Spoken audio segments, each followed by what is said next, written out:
Hi, today I'm going to show you how to make a template for a rusty section of your car that needs replacing. The one I've used in the photos on the video is a template I made to replace a rusty section that the seatbelt bolts onto. This is a very basic guide for beginners like me, and this is the first template I've ever made. If you have any questions, just comment in the box below and I'll answer them for you. And also don't forget to subscribe to my video channel so that you can see future tutorials and also to keep up to date with our awesome V8 project build.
Keep offering it up and shaping it as you go, and try and make sure there's no gaps behind it.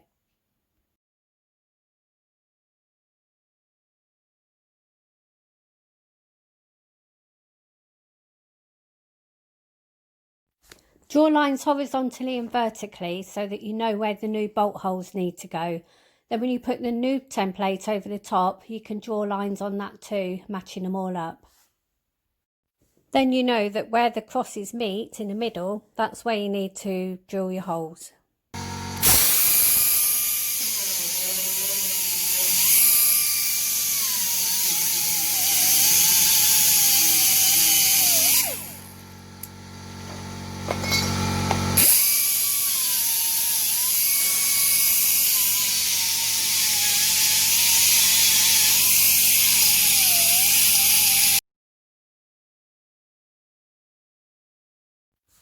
Secure the plate into position and then weld it in place. Grind off the excess weld and then give it a coat of primer, and that's it, all finished.